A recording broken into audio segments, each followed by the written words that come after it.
Welcome to In Conversation With in the Faculty of Arts at McGill University. My name is Valerie Kayat. Today I'm joined by Maya Cousineau-Mullen, who is the Mellon Indigenous Writer in Residence for winter 2022. Very happy to welcome her today. Maya Cousineau-Mullen de la nation Innu montagnaise est adoptée de façon traditionnelle par des parents québécois sur décision de sa mère Innu. Encouragée par ses parents, elle commence à écrire de la poésie dès 14 ans. Ce moyen d'expression la suit tout au long de son existence. Elle publie en septembre 2019 son tout premier recueil de poésie avec la maison d'édition Amenorac, intitulé Bréviaire du matricule 082. Elle cumule 23 ans d'expérience dans le monde des Premières Nations. Fondatrice de l'Association étudiante autochtone à l'Université Laval et également cofondatrice du Conseil des jeunes des Premières Nations du Québec et du Labrador, devenu depuis l'actuel réseau jeunesse des Premières Nations du Québec et du Labrador. Merci. 7 fois. Au premier jour de mon premier souffle, on me baptisa avec un numéro. Au deuxième, on me donna une terre de réserve pour y ensevelir mes premiers rêves. Au troisième, on n'extirpa dans la douleur la sauvagesse de mon âme. À l'aube du 4e jour, je laissai espérance, amour-propre et fierté. Étrangère en mes terres, au 5e acte d'existence, ma chevelure fut sacrifiée, offrande chrétienne. Au 6e, purgé de mes ancêtres, on m'avorta des enseignements de la survivance. Je laissai les mains assoiffées de ma vie s'approprier cette 7e fois. Je suis Marie-Maya Mullen, matricule 082. 001234 est un Indien au sens de la loi sur les Indiens, chapitre 27 des lois du Canada. Bonjour. Oui. Hi. Maya Cousineau-Mullen, bienvenue et merci beaucoup de vous joindre à nous aujourd'hui. Pouvez-vous nous dire quelle est cette sensation de lire vos poèmes après tout ce parcours? Est-ce que ça change au courant des années, depuis les tout premiers poèmes? C'est sûr que les premiers poèmes que j'ai écrits étaient plus jeunes, moins matures.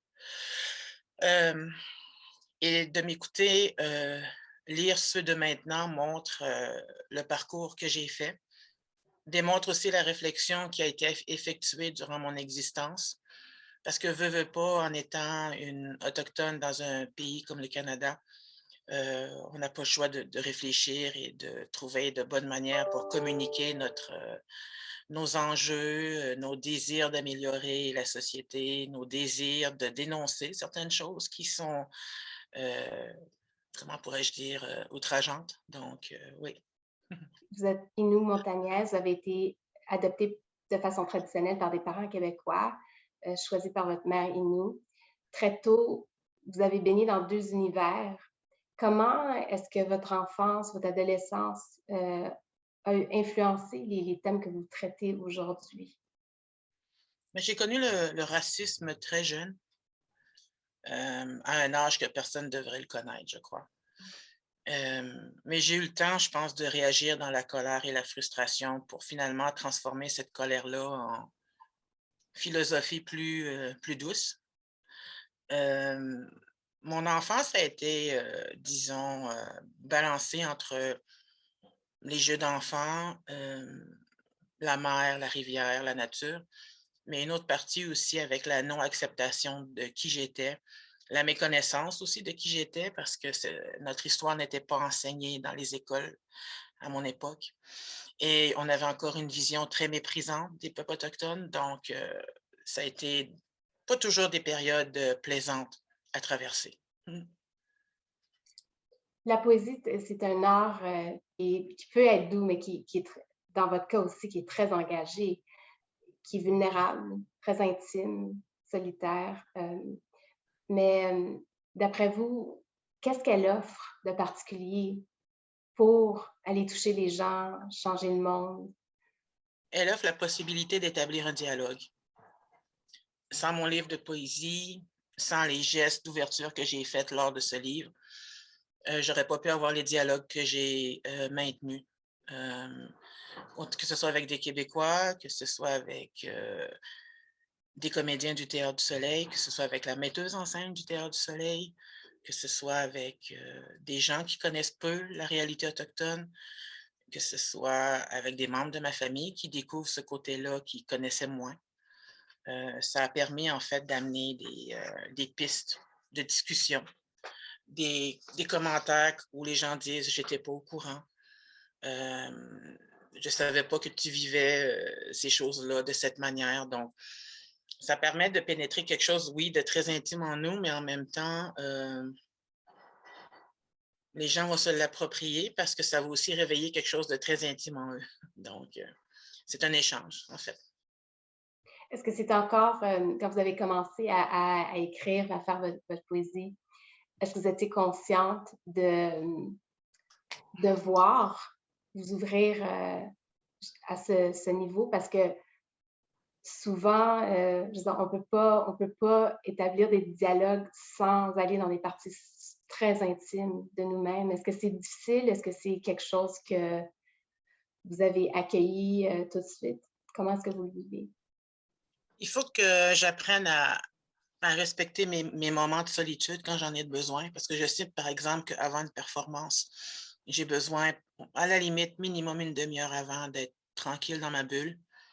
Je sais qu'après la performance, je vais devoir recevoir les questions des gens, les commentaires des personnes, les cours d'histoire de certaines personnes et rester calme dans ce temps-là.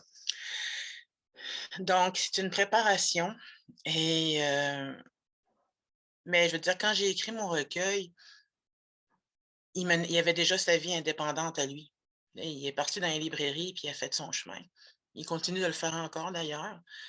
Et ma responsabilité, moi, envers ce livre, c'est d'assurer de garder la conversation ouverte, peut-être de lui assurer une continuité, d'où le pourquoi que je sors un deuxième recueil. Donc, oui.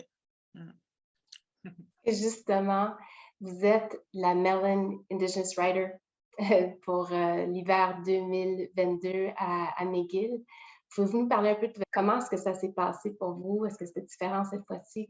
Quel est votre processus? En fait, la résidence a pour moi été une merveilleuse surprise. Je le prends comme une merveilleuse reconnaissance de ce que j'ai accompli et que ça vienne de l'Université McGill aussi, c'est encore plus surprenant pour moi, mais je le prends vraiment comme un honneur. Et ben, on me demande de donner du temps à l'université, donc j'ai commencé un peu à en donner. Quand je vais revenir de la France, je vais continuer à en donner aussi, aller rencontrer des professeurs et leurs classes, commencer des dialogues. Puis ça, oui, ça me soutient dans mon écriture parce que ça me permet justement de prendre du temps. Parce que la manière que la bourse fonctionne, ben, c'est comme si tu avais un salaire pendant tant de temps et me permet de m'absenter de mon travail actuel sans me porter préjudice. Et le fait que j'ai pu venir aussi en Europe euh, m'a permis de continuer mon écriture, m'a permis de trouver de l'inspiration et je remercie l'université de ce merveilleux soutien. Puis j'ai hâte de revenir au Canada pour rencontrer les classes et donner l'opportunité de partager tout ça avec les étudiants et les professeurs. Votre travail est très riche. Vous parlez de dialogue, des dialogues dans plusieurs sphères de la société, d'activités. Combien est-ce que ça nourrit aussi votre écriture? Quelle est l'importance d'être impliqué dans diverses initiatives?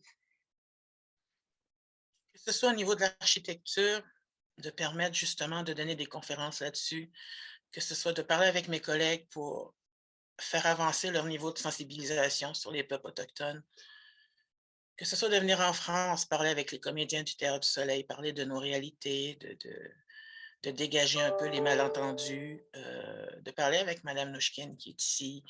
Euh, tout dialogue pour moi est important tant qu'il est constructif et respectueux.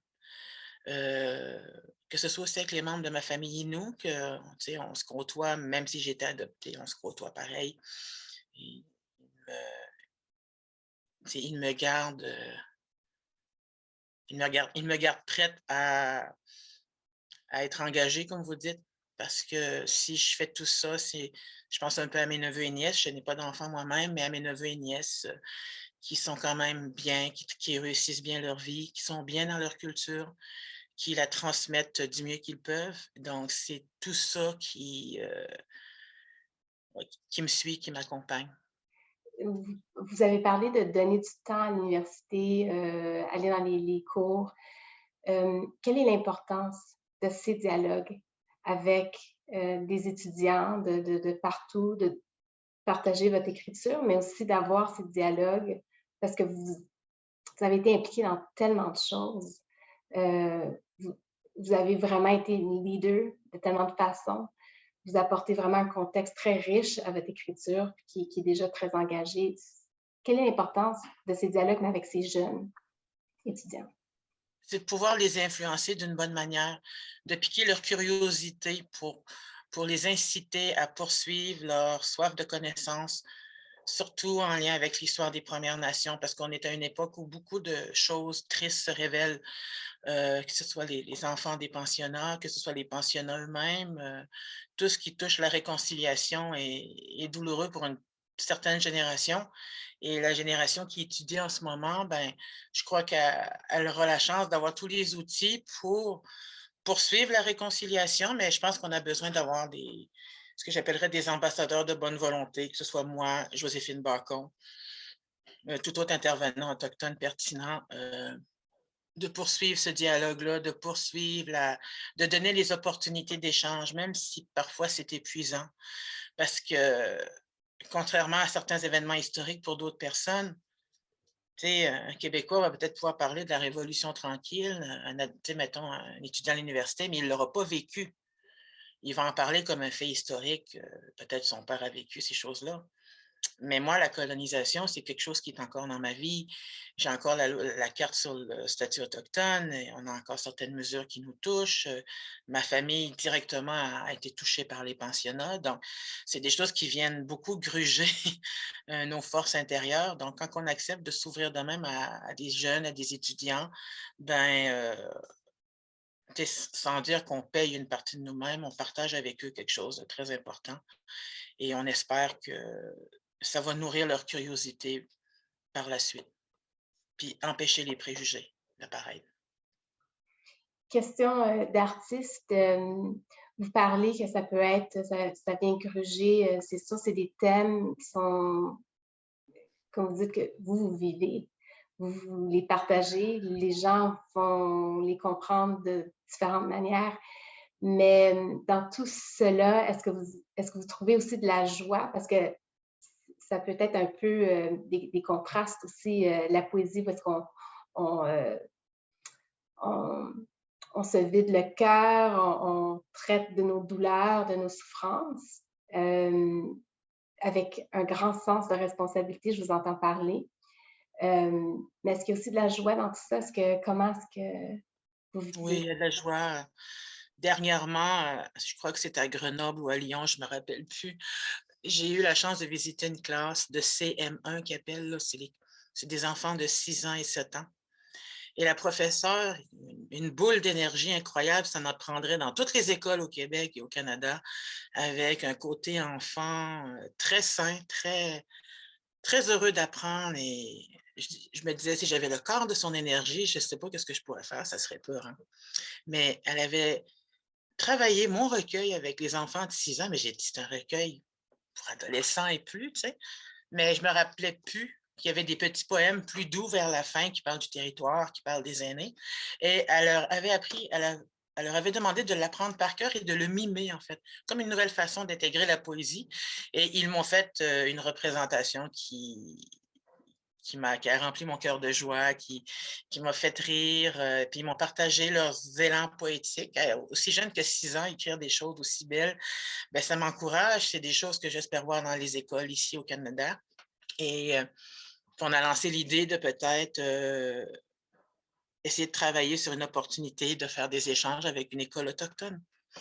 Donc, ça, c'était peut-être pour des étudiants plus vieux, parce que j'ai rencontré aussi des adolescents, mais qui étaient respectueux, émerveillés, curieux, qui posaient des questions directes, mais ces questions-là appelaient une réponse honnête. Donc oui, ça a amené ces moments de joie-là. Vous partagez quelque chose de tellement immense avec votre public. Est-ce que vous voyez un changement au fil des ans dans la Ah oui, façon que tout ça est traité? oui, ben les gens sont respectueux quand ils approchent. Ils ont des questions très pertinentes, sont curieux, ils veulent en savoir plus. Puis comme que ce soit des performances ou des petits spectacles que j'offre, euh, cette poésie-là, même si parfois elle peut être revendicatrice, n'ira pas agresser la personne qui l'entend. Donc, c'est un médium qui n'est pas intrusif et va pouvoir nous amener à parler de sujets délicats. Tu sais, souvent, j'ai des gens qui sont venus me voir en me disant: «Je ne savais pas, je n'étais pas au courant». Puis des fois, même avant de commencer, que ce soit une conférence ou une performance, je dis aux gens: «Ce que vous allez entendre va vous faire sentir mal, inconfortable. Mais si vous vous sentez coupable, il ne faut pas se sentir coupable. C'est pas vous qui avez fait ces lois-là, c'est pas vous qui avez, transformé, nos vies à ce point-là, mais si vous voulez nous aider à la changer, à l'améliorer, c'est parfait», tu sais. Mmh. Dans votre premier recueil de poésie, vous traitez aussi de la colère, de cette émotion de la Oui. colère. Et c'est quoi l'importance d'aller dans la colère, mais aussi en tant que femme, de pouvoir se permettre d'aller explorer ça de façon complète? La colère est un sentiment qu'on nous apprend pas à gérer dans notre société, qu'on accepte parfois mal et face à tout ce que les gens des Premières Nations ont vécu, c'était le seul sentiment qui me venait à l'esprit. Quand j'ai appris, par exemple, le massacre de Wounded Knee aux États-Unis, quand on apprend la découverte de charniers, les traitements que les enfants ont subis, que des femmes comme ma mère ont subis. Je ne peux pas passer tout de suite à la sérénité et à l'acceptation. Donc, la colère, pour moi, a été l'essence de ma création, mais ça a été une énergie que si on sait bien la contrôler et la réguler, ben, elle fait en sorte que dans ma poésie, oui, elle se sent, mais elle habite la poésie d'un certain feu, on va dire. Et ce qui est bien, c'est qu'elle ne déclenche pas, les gens ne se sentent pas visés par ce que je dis, mais se sentent plus obligés de se mettre au courant, de chercher le pourquoi de ces choses-là, de ces actes-là. Donc, je pense que j'ai trouvé une façon de bien gérer ce sentiment-là. Mon deuxième recueil est encore habité de ça, mais c'est pas de ma faute, je l'ai écrit dans le temps de la crise des Wet'suwet'en. Donc, c'était dur de sauter de joie à l'époque, quand on apprenait que des soldats de la GRC visaient des manifestants pacifiques, ou qu'on a vu le train passer à travers une barricade où il y avait des gens, puis les commentaires aussi qu'on entendait avec. J'avais comme pas le choix d'avoir une certaine réaction pour dénoncer une certaine injustice. Donc, j'espère que mon troisième, qui cogite déjà, sera plus doux. C'est ce que je lui souhaite. Et justement, j'aimerais bien parler de votre deuxième recueil qui sortira le 5 avril aux éditions Anorak et qui s'appelle Enfants du lichen. Est-ce que vous pouvez nous parler de ça? Ce recueil traite aussi de la mémoire sous différentes formes. Pouvez-vous nous en parler un peu plus? Ce recueil-là touche comme il est en deux parties, donc Enfants du lichen, et la seconde partie qui a le titre qui secoue les gens, Garde-moi une balle en réserve. Euh, c'est ça, ça a été écrit sous le temps de la crise des Wet'suwet'en, l'espèce de sentiment d'impuissance qu'on vivait à ce moment-là. Mais aussi, oui, la mémoire, parce que on commençait à trouver les premières traces des enfants des pensionnats oubliés. Il y avait aussi des événements comme cette professeure dans l'Ouest canadien qui a demandé à ses étudiants de nommer 5 bonnes choses des pensionnats autochtones. Je lui réponds par poésie dans le recueil pour rappeler gentiment que ces épisodes-là ne sont jamais des moments de joie extrême. Je peux comprendre que pour certains étudiants autochtones qui ont passé par là et qui ont eu l'immense chance d'avoir une expérience positive, je suis très heureuse pour eux et que malheureusement, ça n'a pas été partagé par la majorité. Donc, ce deuxième recueil-là, c'est ça, travaille un peu dans tout ça, touche encore le territoire, touche encore l'injustice de l'histoire. Se veut comme peut-être une suite du bréviaire, un addendum, je ne sais pas comment l'appeler, mais quand j'ai remis ma pile de textes à la correctrice, j'avais comme du matériel pour 2 recueils. Donc, on a été vers cette voie-là. Puis je pense que c'est pour moi un cheminement, dans ma colère parce que c'est des sentiments que je ressens de moins en moins, qui, heu, qui me tourmentent moins aussi. Une fois écrits, ils vont rester témoins de cette époque-là, vont me rappeler peut-être pourquoi je continue de travailler dans le domaine des Premières Nations, parce que j'ai toujours travaillé dans ce domaine-là. C'est comme une vocation, un chemin qu'on n'a pas le choix de suivre et voilà, ça va être comme un porteur de mémoire. Vous parliez tantôt que vous vivez encore, vous vivez dans le présent des choses que vous écrivez, mais la mémoire et le présent, comment est-ce qu'ils cohabitent?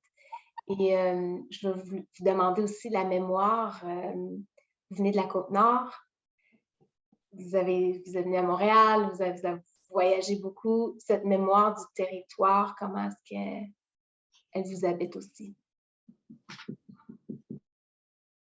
C'est une belle question. Le territoire, jusque dans la trentaine, il ne m'accompagnait pas parce que je ne comprenais pas les liens qu'avait mon peuple avec la terre.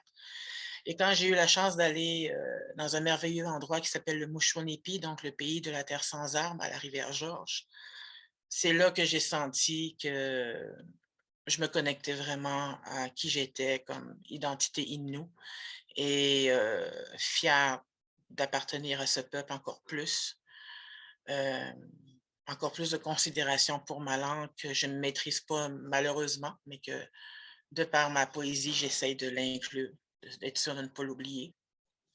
On peut voir que dans matricule 082, le territoire change parce que je déménage en ville. C'est le béton, c'est les ruelles, c'est la dureté de la rue pour l'itinérant, la dureté du béton pour quelqu'un comme moi qui est habitué d'être dans la nature parce que j'ai grandi au bord de la mer. Et ici, c'est différent, je veux dire, à Montréal. La nature est moins mise en valeur, je crois. Elle mériterait de l'être plus. Donc, c'est bizarre parce qu'en ce moment, je suis à Paris et au lieu de chercher la folie de la ville, du centre-ville, je suis plus portée à rester à Vincennes, où est la cartoucherie, le théâtre du Soleil, il y a le théâtre de la Tempête, il y a le théâtre de l'Aquarium. Et c'est situé dans un bois, le bois de Vincennes, à côté du château. Et c'est très tranquille, c'est un rythme totalement différent. Tu arrives ici et tu n'attends même pas les bruits de la ville, tu as la nature, il y a un centre équestre à côté. Les arbres commencent à fleurir, là. Je ne sais pas si avec la neige, ils vont se cacher, mais bon, c'est toute la beauté de cette tranquillité-là. Puis c'est ça que je recherche. Hein. Donc, il faut croire que cette tendance-là me suit partout, même si je change de continent.